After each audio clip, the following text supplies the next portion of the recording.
Great, super. Right, well, I was just thinking earlier today that at some point in life I must have been really bad because during this conference I've had 3 things to talk about. One was finance, one was procurement, and now here I am with the last session just to try to get everybody on a wee lift before they go home. So anyway, there you go. What I really wanted to talk about was InfoComm and really what we've done in the last year since we all met in Aberdeen, or just slightly over a year ago, when the InfoComm group membership scheme hadn't really been thought about or whatever. But the messages certainly I took from the discussion that we had on CPD and training in Aberdeen was that we got from you all was to concentrate on new staff and to help them feel part of a profession. And to a certain extent, quite a bit of that also fed in from Gordon's keynote at the start of the conference. The other one was to try to work out how we could use a blended approach for training and not just go online or classroom or specialist or whatever. And also another key thing was that we discussed InfoComm, and the other thing was to say we should really try and influence InfoComm to be better. So what I really want to talk about this morning is what's happened in that transition period and how we've tried to meet all these needs for the membership.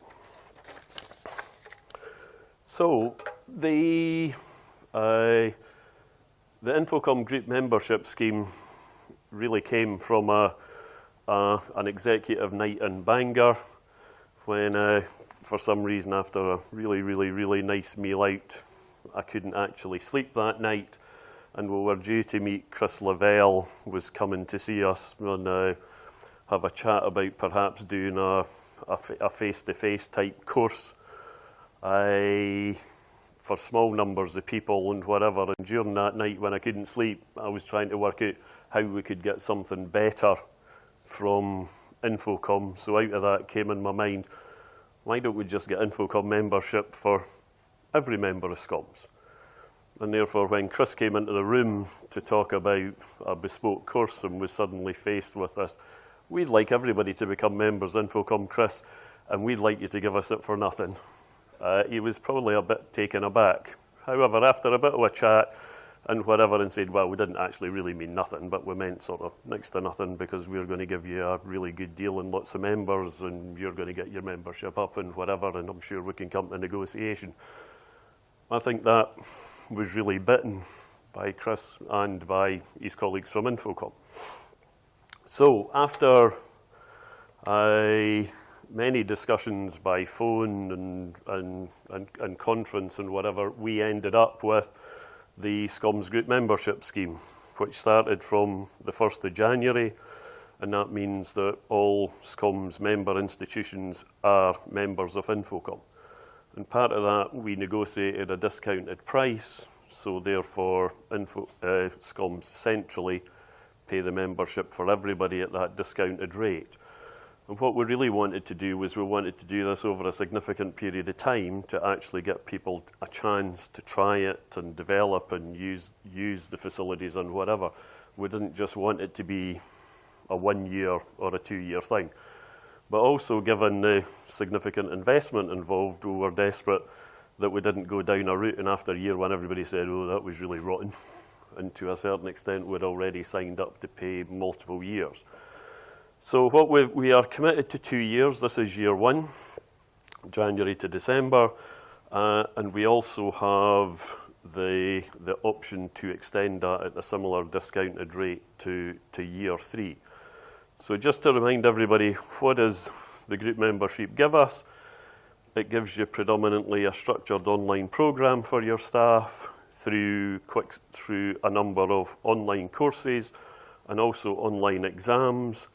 With the exception of the CTS exam, this is all free for all your staff through your membership. If you want to do the CTS exam, I think it is £249.38p, or let's call it £250. But all the online courses and the AV Technologist certificate that can be done online are free The CTS exam is charged because that's me. It's probably telling me I'm on. That is charged because you have to go and do the course at a Pearson View test centre with your passport to prove that you are who you say you are. So this it also gives obvious access at the members' rate to all the other online courses that your staff may wish to do, or face-to-face courses. So a real significant benefit for all your staff. Equally, it gives access to webinars, online courses, classroom courses, and right through to that CTS certification, and also the more detailed CTSD for design and CTSI for installation. And it was really interesting also to hear David talking the other day about developing the technology managers track, because they actually see that a lot of the training that they've put up at the minute is predominantly for technical staff design and install, but they see the development of that track for educational technology managers like ourselves and that management level also being an important route that they want to develop into. Now on influencing InfoComm, I think in that year that we've been involved with InfoComm, I think we've been quite successful in that. We met David, the executive met David at ISE in February to talk about the scheme, to talk about the ways we saw things developing between Schoms and InfoComm. We talked about the educational technology theme. We've had discussions about how we might start to align some of our tracks of training at InfoComm, because one thing that was fed back, I think, from several members after ISE was that there was a clash between the InfoComm educational technology managers theme training that they ran and the sponsors' presentations that we were doing. So I think there's some further work we can do there in that alignment. InfoComm have also asked us for help in scheduling classroom courses at times that would suit our members. So rather than saying we're going to do an AV network course in August or September and have everybody saying, well, we can't let anybody go then, we'd really like it, what they would rather have is feedback from us as to when would be a good time to run classroom courses, and also what classroom courses we would like to be run. So I think after conference, one of the things that I'm looking at is how we can survey the membership to say, from this list of InfoComm courses that InfoComm could run as classroom courses, are you keen to send staff to these courses? When would you like to send people? And what courses would you actually like to be run? So I think it's that working closer together to help them in their schedule of courses would be really, really useful. And part of that influencing thing that we're really trying to set up. Equally, as it was great when I went to the AETM conference in Adelaide last year, half of my presentation was about this great idea about this InfoComm group membership scheme. But it was really great to get there, and when I met Jason to say, well, we've got this really good InfoComm deal that we're starting because Simon told us at CCUMC. So it was really, really good to know that all these linkages had worked right the way around the world, and people were doing the same thing. And I think that's one of the great benefits of the linkages between CCUMC, between AETM and ourselves, and InfoComm. On influencing InfoComm on money, one of the key complaints that we've always had in the past is you need to send InfoComm money by an international bank transfer, which costs money, etc., or you need to pay by credit card. One of the things that we certainly bashed David with on when we met at ISE was they really needed a UK bank account that institutions could pay money into easier.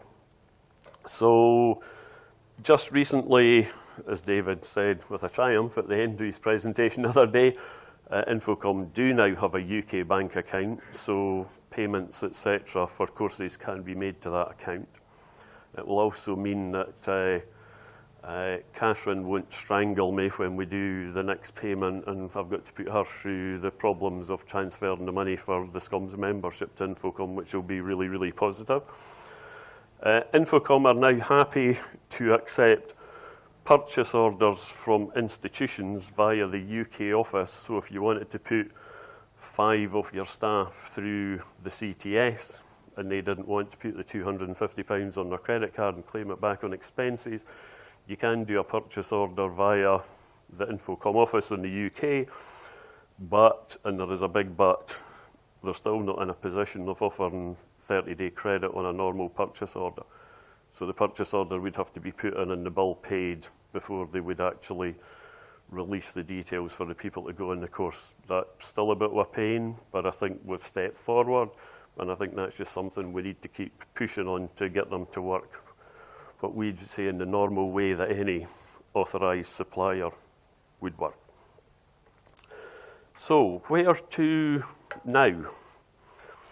I think one of the key things I would say, and I've certainly been mentioned in emails before, is to register your staff so that they can actually get best use out of InfoComm. Sorry, can I make that bottle of water? Yeah. Thank you.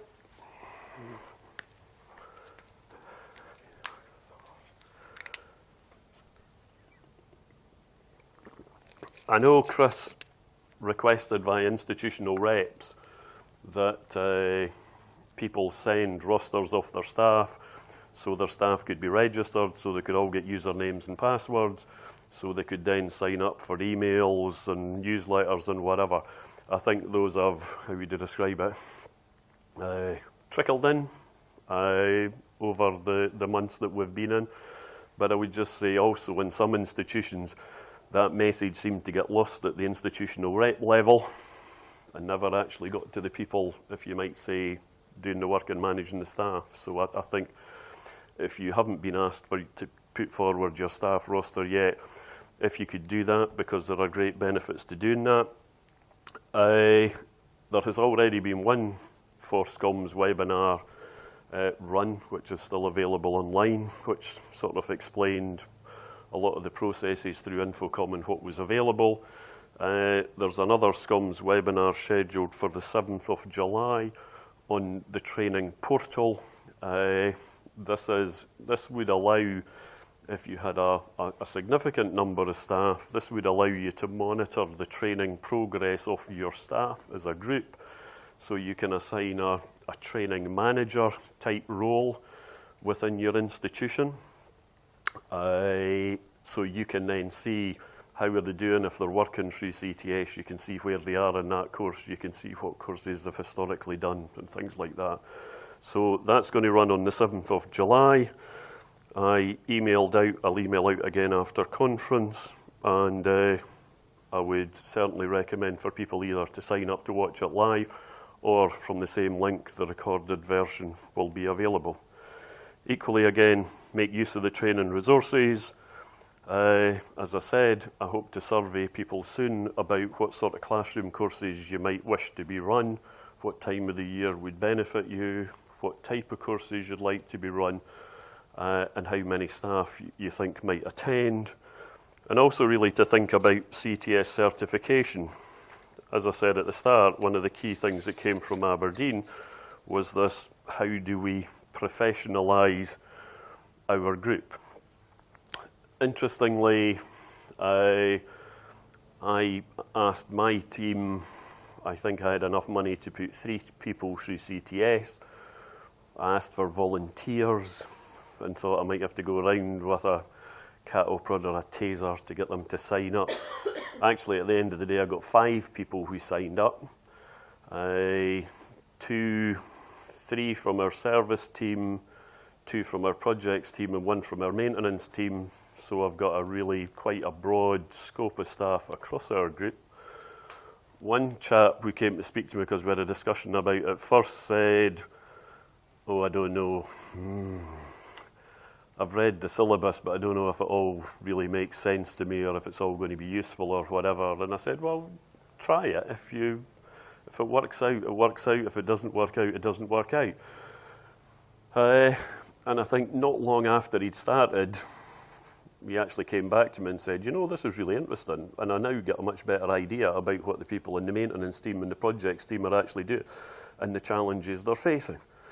Now, he had said most of them are doing the online version, but he said, I don't like doing online. He said, I'd rather have a book. So we bought him the book. And the book sits in our tea room where he goes and from time to time and spends a couple of hours and is working through this book. But it was an interesting thing.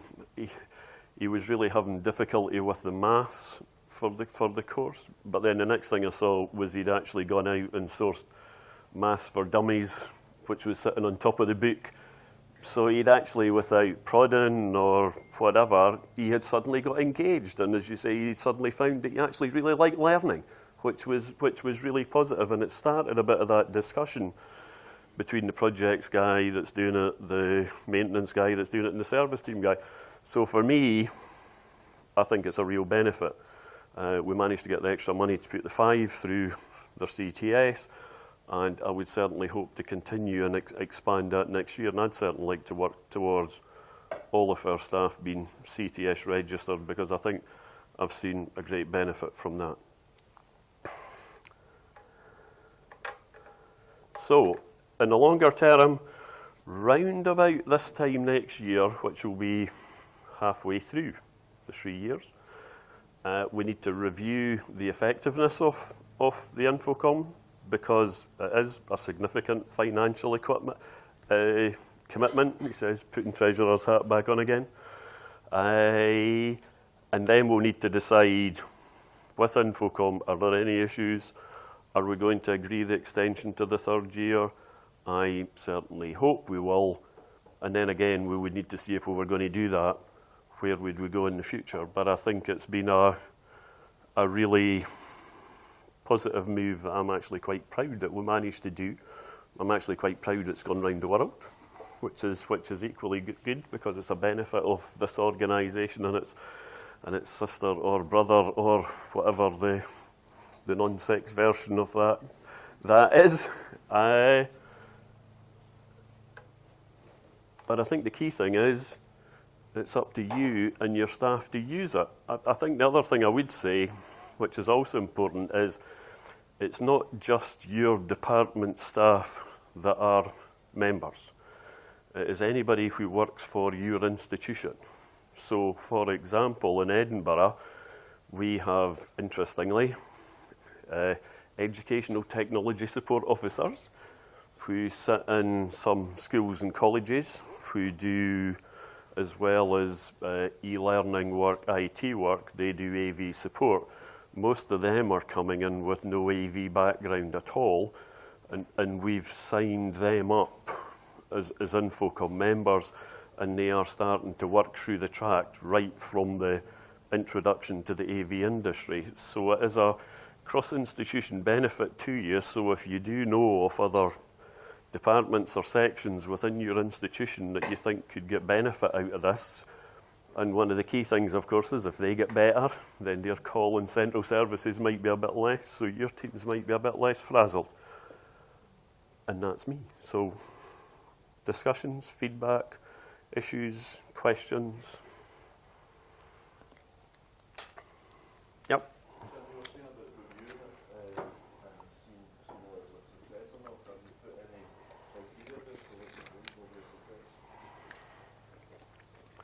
Not yet. If you've got any to suggest, I'd like to hear them.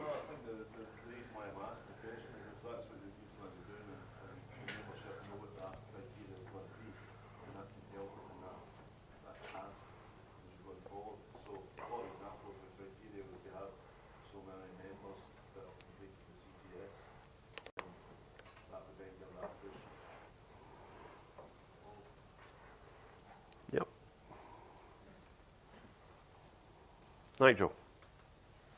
We employ industrial year students on our support desk. They become efficient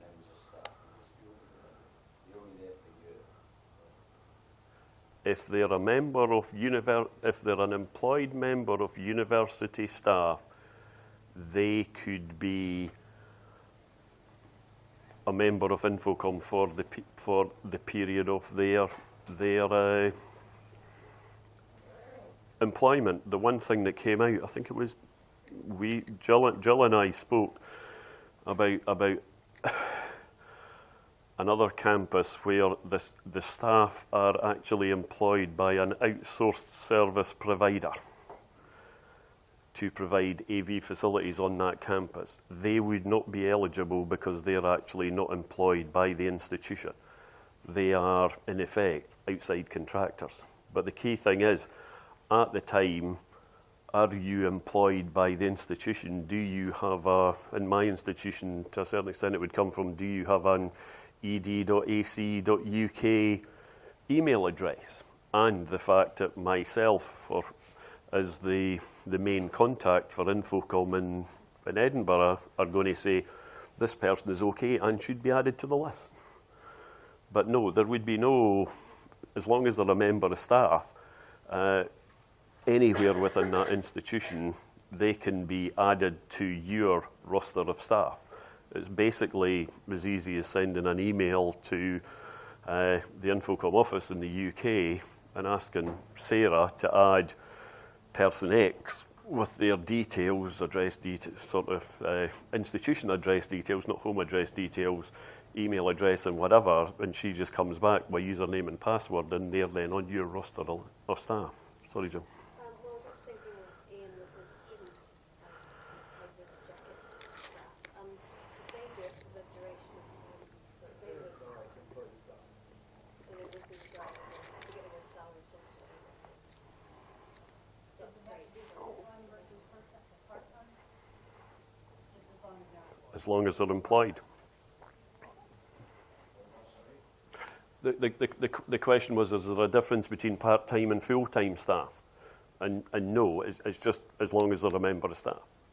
Also, do you, as an organization, pay for the registration of the institution as a member of InfoComm, or are you paying for each training separately? Right. In InfoComm, for an educational institution, let's say we hadn't, let's go back before the group membership scheme came in. Okay, the University of Edinburgh has been a member of InfoComm for some years. The institutional membership fee in the UK is £384. Okay, so we were paying historically £384 to InfoComm for the membership for the institution.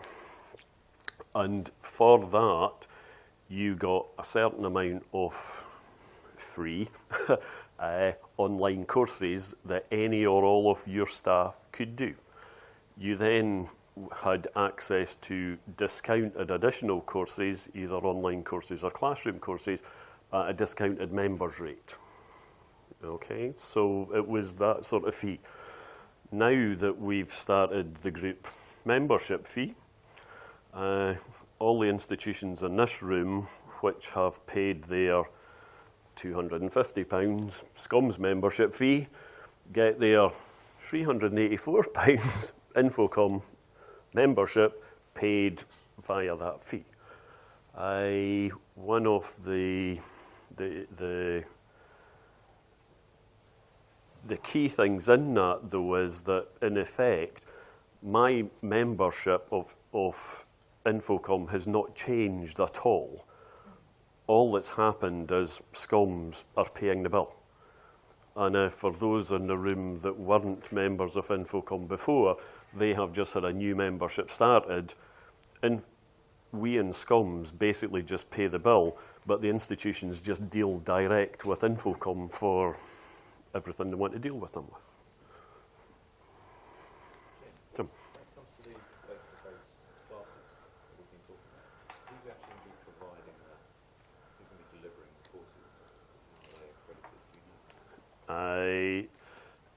These courses will be from the standard suite of InfoComm provided classroom courses. So, for example, it might be the CTS prep course, which can be done as a face-to-face course.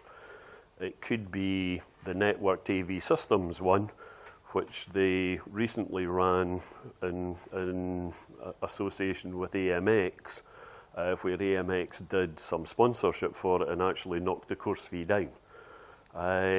So basically it would just be the standard suite of InfoComm provided courses that we thought made sense for us.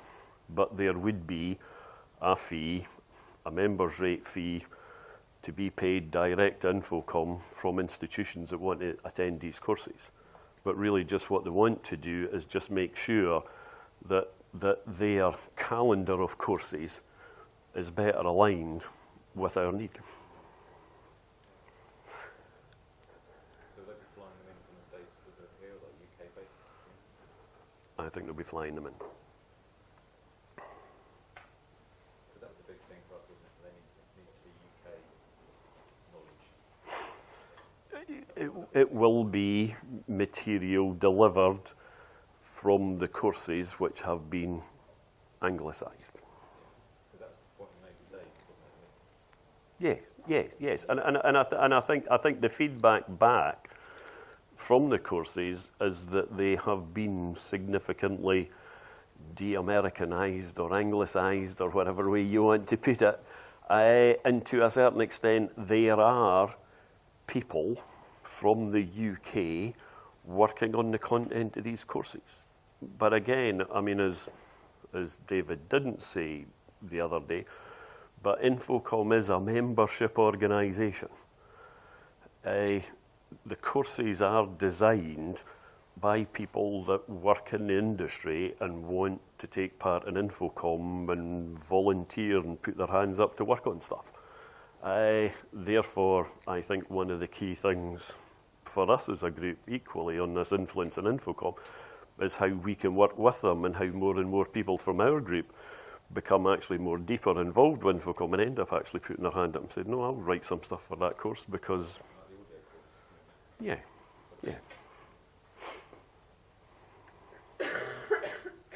But the key thing is, I want to use that word, use it or lose it.